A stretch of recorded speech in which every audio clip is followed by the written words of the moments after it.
bem com vocês, galerinha do terceiro ano? Esse terceiro ano maravilhoso, que cada dia que passa eu tô mais apaixonada.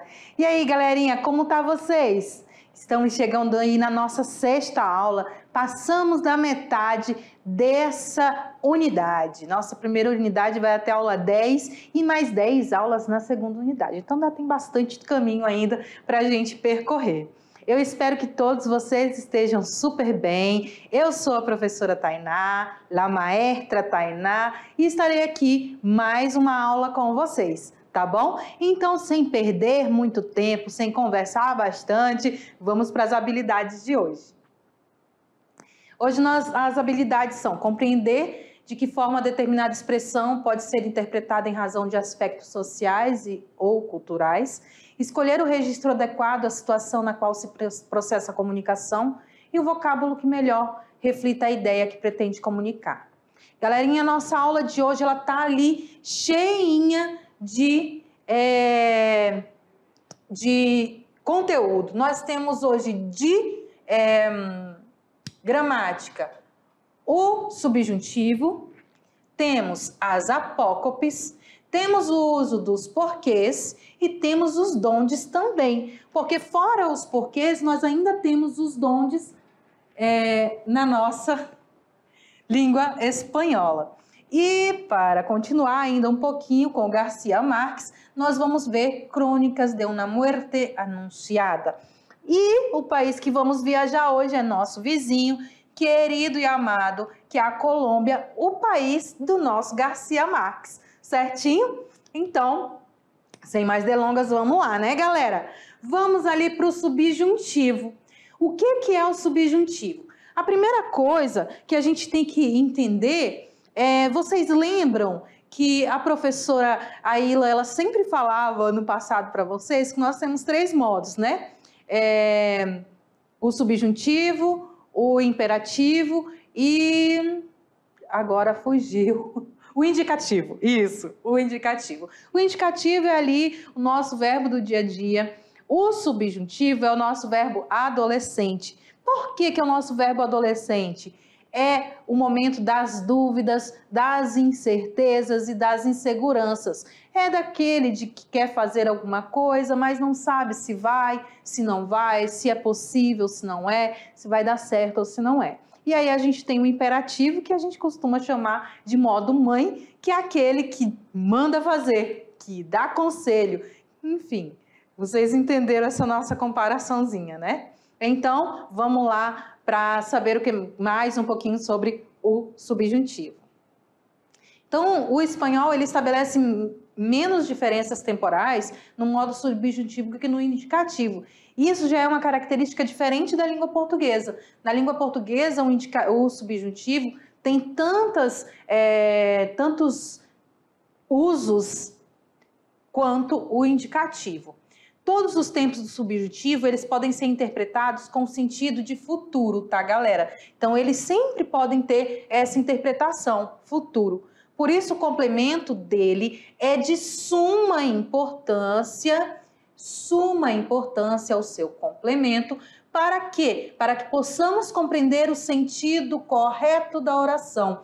Porque se ele não tiver um complemento, eu não vou saber entender o sentido da minha oração. Vamos ver. Si hubiera prestado más atención en clase, habría entendido mejor la explicación. Se eu tivesse parado minha frase aqui, se hubiera prestado mais atenção em classe, se tivesse prestado mais atenção na aula, e aí, né? Acabou. Não faz sentido. Mas aí nós vamos vir aqui com o meu subjuntivo dizendo, habría entendido mejor la explicación. Né? A mesma coisa também se eu usasse só a segunda oração, habría entendido mejor la explicação, mas o quê? Né? La explicación, perdão. Mas o quê? Né? Do quê? De quê? Como é que eu deveria ter aprendido melhor, entendido melhor? Então, ele sempre vai pedir um complemento. O presente do subjuntivo ele vai indicar um fato ainda não realizado, que pode ou não se realizar. É um desejo, às vezes, que eu quero que se realize, mas nem sempre será possível. Também costuma ser utilizado para expressar um desejo. Normalmente, os verbos no presente do subjuntivo são acompanhados das seguintes expressões: quizá, talvez, não é seguro que, é possível que, não creio que. Então, pode ser que esses verbos, quando eu estiver me referindo ao presente do subjuntivo, eu posso vir com esses marcadores, tá? Essas expressões marcando que eu estou falando do subjuntivo. Olha só essa tirinha da Mafalda. ¿Te imaginas a una mujer presidente de la nación, Felipe? E ele responde: Dios nos libre. Mira, para que sepas, las mujeres somos más inteligentes que los hombres, ¿oís? Y más buenas y más nobles, ¿sabes? Y más dulces y tiernas, ¿entendés? Depois dizem que as mulheres são difíceis de entender. Então ali a gente tem uma tirinha onde temos o uso do subjuntivo e no final, claro que sempre a crítica, né? E o Felipe no final chega à conclusão que as mulheres não são difíceis de entender não, que são os homens, né? Mas enfim, vamos seguindo. Para formar o presente do subjuntivo em espanhol, é simples, galera, basta você pegar a conjugação da primeira pessoa do singular do presente do indicativo, tirar o "o" e acrescentar as terminações correspondentes a cada conjugação. Como é a primeira pessoa do singular do presente do indicativo? Eu amo, por exemplo, né? Quando é o verbo amar, primeira pessoa, eu amo. Né? Então, basta pegarmos a conjugação da primeira pessoa do presente do indicativo, eliminarmos o "o" e acrescentarmos as terminações correspondentes a cada conjugação. Que quais são? E, es, e, hemos, eis, en. A, as, a, amos, as, e aí aqui repete de novo na terceira pessoa. Na terceira conjugação, perdão. Deixa eu apagar a minha baguncinha. Vamos lá de novo. Como é que vai ficar a primeira conjugação, que são os verbos terminados em AR? Pode-se pensar daquele jeitinho que eu falei. Vamos tirar o "o" do presente do indicativo. Ou nós podemos pensar na forma mais simples também. Pego o meu verbo no infinitivo, tem a terminação dele. Eu vou excluir a terminação. Vai ficar a raiz do meu verbo, am. Então, como vai ficar? Yo ame, tu ames, él ame, nosotros amemos, vosotros ameis, ellos amem. Outro verbo terminado em AR, bailar. Yo baile, tu. Mesma coisa, bailar. Eu vou tirar o AR e vai ficar baile. Então, vai ficar yo baile, tu bailes, el baile, nosotros bailemos, vosotros baileis e ellos bailem. Quando você for para a segunda e a terceira conjugação, você vai tirar também a raiz do verbo. Você vai tirar o ER ou o IR e você tem a raiz. Aqui no verbo comer, com. No verbo partir, parte. E aí você vai acrescentar a, as, a, amos, as e an. Yo coma, tu comas, él coma, nosotros comamos, vosotros comais, ellos coman. Yo parta, tu partas, él parta, nosotros partamos, vosotros partais, ellos partam. Certo? Tranquilinho até aí? Então, essa é a regra do presente, do subjuntivo em espanhol dos verbos regulares, tá? Os verbos regulares. Agora nós vamos ver os verbos irregulares. Eu trouxe para vocês uma tabelinha dos verbos irregulares. Por quê? Porque os verbos irregulares, eles têm uma diferença na hora de conjugar. Ele não vai seguir o mesmo modelo de conjugação dos regulares. Por isso que eles são irregulares. No subjuntivo, nós temos várias formações distintas. Então, o que é interessante? É interessante que você copie esse quadrinho no seu caderno, assim como aquelas outras palavrinhas, aquelas outras dicasinhas que eu já falei para vocês. Sempre é bom, esses que a gente não tem uma regra para poder aplicar, é bom você copiar no caderno para caso você precise, você consiga ter ele com mais facilidade, não ter que ficar buscando nem na internet, muito menos no seu material. Vai ficar muito mais fácil se você já tiver no seu caderno, tá bom? Então essa dica é uma dica de ouro. Copie aí no seu caderno os verbos irregulares do presente do subjuntivo, belezinha? Então vamos seguir. Então quais são os verbos que nós temos? Temos o verbo dar. Como é que ele vai ficar? De, des, de, demos, deis, den. Estar. Este, estes, este, temos, esteis, esten. Haver. O haver, ele muda completamente. Ele vai se transformar em ai. Haja, yo haja, tu hajas, ele haja, hajamos, hajais, haja. Ou ainda você pode falar aia, aias, aia, aiamos, aiais, aia. Então você escolhe se você vai usar esse Y com som de J ou com som de I. O verbo ir também vai mudar, vai ficar vai. Badia, badias, badia, badiamos, badiais ou badia. Ou com som de I. Baia, baias, baia, baiamos, baiais, baia. Certo? O saber também é um verbo que ele muda completamente. Ele é um verbo de irregularidade total. Saber vai mudar para sep. Eu sepa, tu sepas, ele sepa, nós outros sepamos, os outros sepais, eles sepam. Então, se vocês verem aí num texto esse verbo sepa, sepa, sepamos, você já está sabendo que ele está se referindo a saber. O verbo ser, ele vai ficar sea, seas, sea, seamos, seais, sea.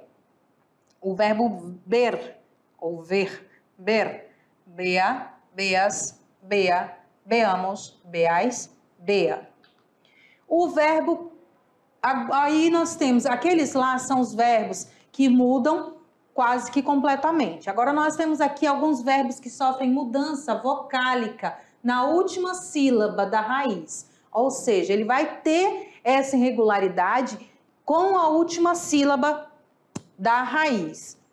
Como é que eu vou identificar? Qual é a última sílaba da raiz? Eu vou tirar o IR, no caso do pedir, o ER do querer, aqui o IR do sentir. E qual é a vogal que tem? A última vogal, E. Nós temos aqui essa mudança. Vai acontecer com o verbo conseguir, com o verbo corregir, elegir, reir, sonreír, seguir e servir. Essa mudança de E para I. Então, essa vogal E, ela vai se transformar em I. Por exemplo, eu pida, tu pidas, ele pida, nós outros pidamos, vós outros pidais, ellos pidam. A mesma regrinha vai acontecer com conseguir. Eu consiga, tu consigas, ele consiga, nós outros consigamos, vós outros consigais, ellos consiga. A mesma coisa com reír. Eu ria, tu rias, ele ria, nós outros riamos, vós outros riais, ellos riam. E assim com todos esses verbos que estão aqui neste quadrinho, tá bom? Então, deixa eu apagar esse risco para que vocês possam... foi marcar, volta e vamos apagar esses riscos para que vocês possam conseguir visualizá-los melhor. Agora, aqui embaixo, nós temos também uma outra mudança. É do E para o IE. A mesma coisinha. Na última sílaba, na última vogal da última sílaba da raiz. Então, nós temos o E aqui no querer, calentar, temos o E, cerrar, entender, empezar, pensar, perder e regar. Todos esses verbos aqui, eles vão seguir a mesma regrinha. Esse Ezinho dele vai se transformar em IE, tá bom? esse ezinho dele vai se transformar em IE. Como é que vai ficar, professora? O verbo querer. Yo quiera, tú quieras, él quiera, nosotros queramos, vosotros queráis, ellos quieran. Na primeira pessoa do plural e segunda pessoa do plural não muda, ok? Então, deixa eu colocar aqui. Observação. Primeira e segunda pessoa do plural não muda, ok? Então, vocês já sabem. Primeira e segunda pessoa do plural não muda. Calentar. Eu calienta, tu calientas, ele calienta. Nós outros calentamos, vós outros calentais e eles calientam. Entenderam? Conseguiram compreender um pouquinho? Então, beleza. Essa outra mudança é do E para o IE e o I. Esse I, por quê? O IE vai ser primeira, segunda, terceira pessoa do singular e terceira pessoa do plural. E o I vai para primeira e segunda pessoa do plural. Vai seguir para quase a mesma regra do anterior, só que não vai ficar o E, vai ficar o I no lugar dele. E nas outras pessoas, o IE.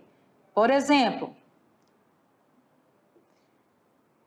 apagando aqui, vamos lá.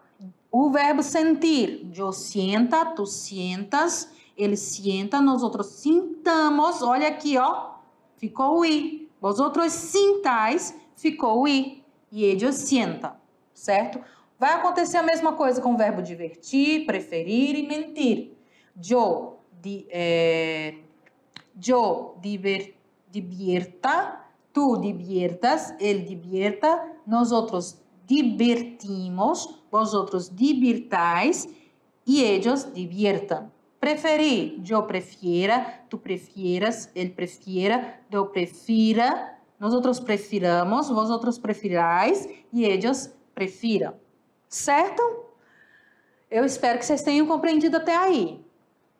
Estamos quase terminando e ainda temos mais regrinhas. Nós vimos ali as mudanças do E para o I e do E para o IE. Agora nós temos mudança do O. Do O, quando ele vai transformar em UE. Nos verbos poder, contar, costar, doler, encontrar, llover, mover, morrer, oler, recordar, sonar, sonhar, volar e volver. São muitos verbos, galera, muitos verbos mesmo. Então, é muito importante que vocês anotem quem são os verbos irregulares no presente do subjuntivo, para que vocês não se confundam. Então, o poder, como é que vai ficar? Yo pueda, tu puedas, él pueda, nosotros podamos. Então, significa que aqui, na primeira pessoa do plural, não muda. Vosotros podais também não muda, igualzinho à regra lá que a gente viu. E ellos puedan. Então, primeira, segunda e terceira do singular muda e terceira do plural muda. As outras duas ficam iguais. E todos esses outros verbos ali do lado também. Por exemplo, o sonhar. Yo sueña, tu sueñas, él sueñas, nosotros sonhamos, vosotros sonhais e ellos sueñan, certo? E aí temos essa outra mudança, do O para o UE e o U. E aí a gente já sabe que esse O, se baseando na regra anterior, na primeira e segunda pessoa do plural, ele vai usar o U. E nas demais, o UE. Yo duerma, tu duermas, él duerma, nosotros durmamos, vosotros durmais e ellos duermam. Professora, mas não tem outros verbos que vão seguir essa regra? Não, somente o verbo dormir. A mesma coisa acontece aqui embaixo com o verbo rugar, que é brincar, tá? Então, o verbo rugar também tem essa mudança, do U para o E, só que aí, na primeira pessoa do plural e na segunda pessoa do plural, ele continua igualzinho na sua raiz. Yo juegue, tu juegues, ele juegue, Nosotros juguemos, vosotros jugueis e ellos jueguen. Também não existe outro verbo que mude somente esse aqui, só o jugar, igual o dormir de cima. Certinho? Tranquilinho? Eu sei que a parte do presente, dos regulares, do presente do subjuntivo, foi bem mais fácil. E a parte do irregular são muitas regras. Então, é importante que você preste bastante atenção, tá bom, meus amores? Prestem atenção, leiam, anotem. Eles são muito importantes que vocês façam as anotações deles, tá? Para que você tenha um contato mais rápido quando você precisar. Certinho? Então, vamos lá agora para o nosso próximo assunto, que são apócopes. O que são apócopes, babies? Apócopes, vocês já sabem, já conhecem aí, são aquelas subtrações de sílabas ou letras. Então, a apócope ocorre em alguns adjetivos quando há uma alteração no som, ocasionando essa subtração da sílaba ou da letra final de alguma palavra. Existem alguns casos específicos onde podemos ter a apócope. E quais são esses casos? Temos eles aqui. Para santo, vamos ter san. Suyo, su. Tercero, tercer. Malo, mal. Bueno, buen. Mucho, muy. Mío, mi. Uno, un. Alguno, algum. Ninguno, ningún. Continuando. Grande, gran. Tanto, tan. Primero, primer. Tuyo, tu. Quanto, quan. Qualquiera, qualquer. Então, são todos esses os verbos que acontecem a apócope. Mais uma coisa interessante para que vocês façam anotações. E aí a nossa explicaçãozinha aqui. Ele é a supressão de um fonema ou de uma sílaba no final de determinada palavra. Uso antes de um substantivo masculino no singular. E qualquer e gran, eles podem vir antes de um substantivo masculino ou feminino. Tá bom? Nós temos também apócopes com pronomes possessivos, que nós vimos lá, o mio, o suyo, o tuyo, com as palavras grande, cualquiera, primero, tercero, bueno, malo, alguno e ninguno. Na numeração, ciento e algumas outras situações com classes de palavras diferentes. Então, vamos ver aqui especificamente dos pronomes possessivos. O mio, mia, tuyo, tuya, tu, suyo, tu, suyas, quando eles estiverem antes de qualquer substantivo masculino ou feminino, no singular ou no plural. Ou seja, ele pode acontecer essa subtração, essa transformação diante de qualquer substantivo, seja ele masculino, seja ele feminino, singular ou plural. Então, eles vão ter a sua forma apocopada. O mi ou mia vai ficar mi. O tuyo, tuya, tu. E o suyo, suya, su. E as suas partes no plural também. Mis, tus e sus. Por exemplo, mi afición es leer y caminar. Mis perros son mis mayores y mejores amigos. Que color es tu pelo? Então, aqui são alguns exemplos dessas apócopes. E quando a gente trabalhou lá os pronomes possessivos, vocês viram exatamente também onde que nós usamos cada um deles. Com as palavras grande e qualquer. A palavra grande, quando estiver antes de um substantivo, masculino ou feminino, no singular, aí sim, antes de um substantivo, no singular, aí ela vai perder a sílaba final, ficando gran, certo? Diante de substantivo, tanto masculino quanto feminino, no singular. Hoy es un gran día. Juan es un gran hombre. A palavra qualquer também quando estiver diante de um substantivo masculino ou feminino singular. Ela também vai perder a sua letra final, ficando qualquer. Puede sentar-se em qualquer mesa. Queremos um quaderno de qualquer color, certo? Com as palavras primeiro e terceiro. Isso vocês viram, esse do primeiro e do terceiro, vocês viram quando nós trabalhamos no segundo ano e no primeiro ano também com numerais, que ele vai sofrer essa apócope quando ele estiver diante de um substantivo masculino singular. Aqui é somente diante de substantivo masculino singular. Aí ele vai perder a sua letra final ficando primeiro e terceiro. Mañana es el tercer día del mes. Papá fue el primer colocado de la corrida. Está aqui a palavra corrida. Com as palavras bueno e malo, os adjetivos bueno e malo vão sofrer também apócope quando eles estiverem diante de um substantivo masculino singular também, onde eles vão perder a letra final, ficando bueno e malo. Mi hermano es un buen hombre, hoy es un mal día, todo se va mal. Alguno e ninguno, eles vão sofrer essa apócope quando estiverem diante de um substantivo masculino singular também, e também perdendo a sua letra final. E aí eles vão ganhar o quê? Um acento agudo chamado tilde em espanhol, ficando assim, algum e ninguno. Algún día vas a olvidarme, algún día vas a olvidarme, tú no vas a salir de ningún modo. El numeral ciento, o numeral cento, ele vai sofrer apócope perdendo também a sílaba final quando ele vir antes de um substantivo masculino ou feminino. No plural, ficando cien.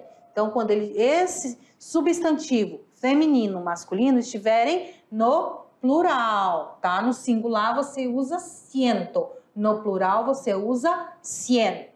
Hay más de 100 personas en la cola de espera. A veces pienso que estoy pesando unos 100 quilos de tanto que como.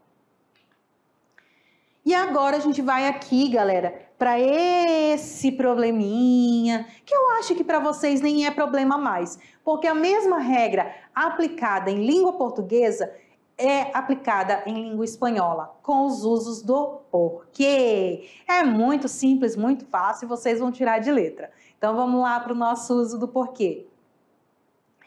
Somente o porquê separado com o acento. O que vai diferenciar da língua portuguesa? É que na língua portuguesa o acento ele é circunflexo e na língua espanhola não existe esse tipo de acento, só la tilde, que é o acento agudo. Porquê separado com acento? Ele é usado em expressões interrogativas, diretas ou indiretas. Por é uma preposição e o que é um pronome interrogativo. ¿Por qué está tan lejos de nosotros? Essa é uma interrogativa direta. Por quê? Porque ela tem aqui os sinais de interrogação. E as indiretas? Não sei por que está tão lejos. É também uma pergunta, só que indireta. Eu não sei por que você está tão longe. Então, é também uma pergunta indireta, é uma interrogativa indireta. O porquê junto, sem acento. Porquê junto, sem acento, ele é uma conjunção causal, casual. Conjunção causal ou conjunção final. Vai introduzir uma frase subordinada que explica a causa de outra frase principal. Por exemplo, entendi todo porque me lo ha explicado muy bien.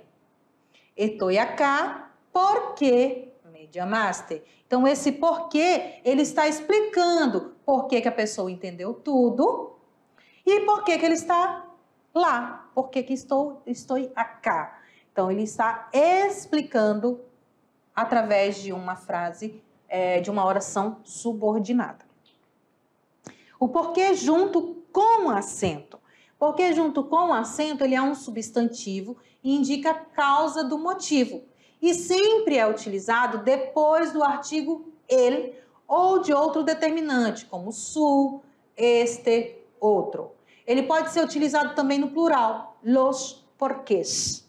Ella siempre dice que não sabe explicar lo porquê de sus actos. Porquê separado e sem acento é a forma é formada pela preposição por e o pronome relativo que também pode ser substituída por el cual e la cual, igualzinho na língua portuguesa. Me confessou sua preocupação porque seus filhos pudieran enfermar-se. Me confessou a sua preocupação pela qual seus filhos pudessem ficar doentes. Então, um resuminho aqui para vocês. Por que junto sem acento? Responde ou afirma. Separado com acento? Interroga ou exclama. Junto com acento? Causa ou razão. E separado sem acento pode ser substituído por el, la cual ou las cuales. Certo? Vamos agora para o donde, o uso dos dondes. Eles são, assim, totalmente também diferentes da língua espanhola. Eles têm as suas regrinhas de uso. Donde ou adonde. Onde eu vou usar o donde e onde eu vou usar o adonde. O donde é usado para saber a posição em que se encontra algo ou alguém, a localização exata desta pessoa. Donde está tu mochila? Onde está a sua mochila? Está en la estante de la cocina. ¿Dónde queda el pueblo Chuy? Queda en la fronteira de Uruguai com Brasil. Esse donde com acento, ele é usado em interrogativas ou exclamativas, tá? Sempre baseado em localização. Localização exata. O de donde. Deixa eu ver se eu passei a mais. Não, tá certo. De donde a donde. O de donde é usado para indicar a origem de algo ou de alguém. É o local de onde ele veio. Então, esse de donde é o nosso de onde. De donde es tu familia? Mi familia es del sur de Itália. De onde é a sua família? Não sei de donde surgiu este monstro. Deve de haber venido del océano. Não sei de onde surgiu esse monstro. E aí tem o adonde. O adonde, ele é um advérbio relativo de lugar. Então você pode perceber que o donde e o adonde, ele sempre vai estar se referindo à localização. Formado pela preposição a, mais o advérbio de lugar, donde. Ele se escreve em uma palavra quando na mesma frase se expressa ou antecede. La plaza a donde vamos está muy cerca. Juan já está en el lugar a donde nos dirigimos. Esse adonde é substituído em língua portuguesa pelo nosso aonde. Tá bom? Adonde com acento. Ele é usado para indicar a direção que vai algo ou alguém. Aí ele vai indicar direção. Ele está indicando movimento. ¿Adonde vas después de la clase? Voy derecho a mi casa. ¿Adonde piensas ir mañana por la noche? Pienso ir al cine. O adonde separado sem acento é o mesmo advérbio do caso anterior, mas ele se escreve separado quando ele vem antes, quando o antecede não está expresso na frase. O antecedente não está expresso na frase. No me gusta que vayas adonde quieras ir. Esse adonde, ele está ali falando de um antecedente que não está expresso na frase. Ninguém sabe onde é esse aonde, esse adonde aqui que a pessoa está se referindo, tá? Não entendo. Adonde pudieron ir? A mesma regrinha. Resumindo, adonde junto, advérbio que indica direção e leva antecedente explícito. Ou seja, está dizendo explicitamente o que eu estou procurando. Por exemplo, adonde vas después de la clase. Então, ali está muito claro. Adonde separado quando não leva antecedente explícito. Donde com acento é um interrogativo ou exclamativo. Adonde com acento é um interrogativo ou exclamativo com antecedente. E o donde sem acento é quando não leva antecedente e não é uma pergunta nem exclamação. Quando é uma afirmativa que não tem um antecedente, eu uso o donde. Certo, carinhos? Tudo tranquilo aí com vocês?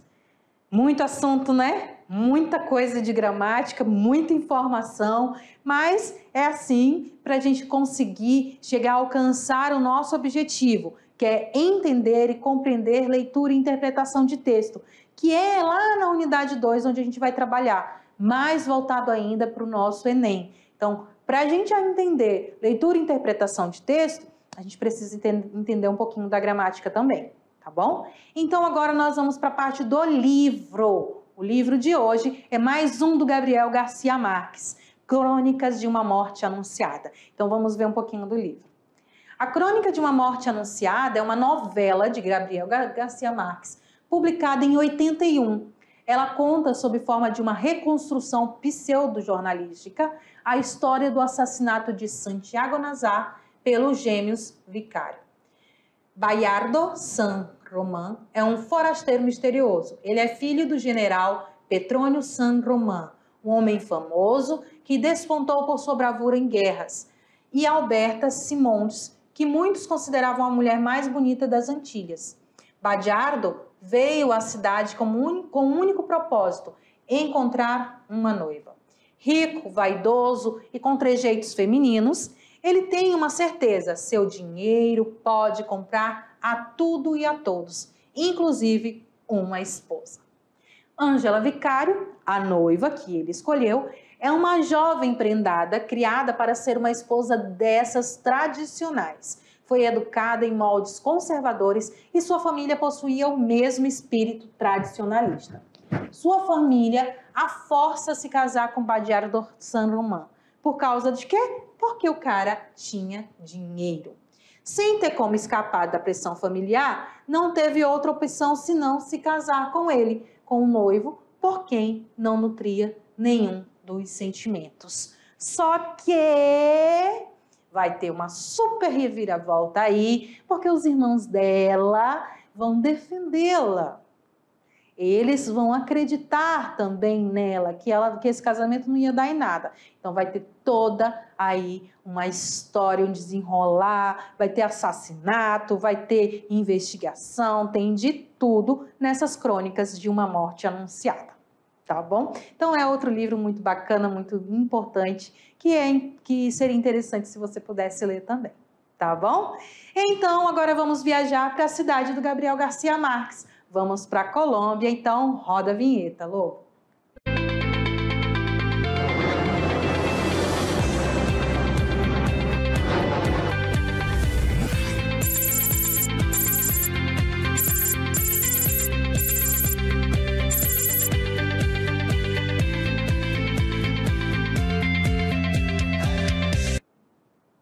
Voltei, pousamos ali no nosso vizinho na Colômbia, um país assim riquíssimo em natureza, é um país que ele é conhecido por várias coisas boas também, tá, gente? Colômbia não é só guerrilha, Colômbia não é só tráfico de drogas, Colômbia não é só coisa ruim, Colômbia é beleza, Colômbia é paixão, Colômbia é música, Colômbia é sangue fervendo com reggaeton, Colômbia é tudo de bom. Então, vamos dar uma olhadinha num resuminho sobre algumas coisas da Colômbia. É um país que tem uma grande variedade de climas separados por poucas horas de distância. Picos nevados, praias caribenhas e florestas tropicais. Ao mesmo tempo que em algumas partes do país tem calor, aquele momento praia gostoso, quente, também tem lá a parte dos vales, a parte das montanhas, onde tem muita neve. A Colômbia é responsável por 50% da produção mundial de esmeraldas. O idioma é o espanhol e é falado por 99,2% da população, mas a Constituição de 1991 também reconhece alguns outros idiomas, mais de 60 dialetos indígenas que existem por lá. Dos 32 departamentos, ou seja, dos estados colombianos, 20 são cafeeiros. Uma das principais razões pela qual o café de lá seja o melhor do mundo. Então lá ele é tão bom, que foi votado como o melhor café do mundo. E ele tem um ótimo cultivo de grãos, uma ótima preparação e é maravilhoso. Além disso, o clima da montanha, o clima equatorial, favorecem o desenvolvimento de variedades arábicas, que é a mais consumida no mundo todo. Então a Colômbia, ela é riquíssima em várias coisas, mas o café colombiano é tido como o melhor café do mundo. Você pode encontrar uma variedade linguística imensa na Colômbia e também em algumas partes, ainda mais as mais próximas à parte caribenha do país, eles falam também o inglês, tá bom? Então, galerinha, cheguei ao final da nossa aula. Um grande beijo para vocês e nós nos vemos daqui a pouquinho na nossa revisão. Hasta pronto!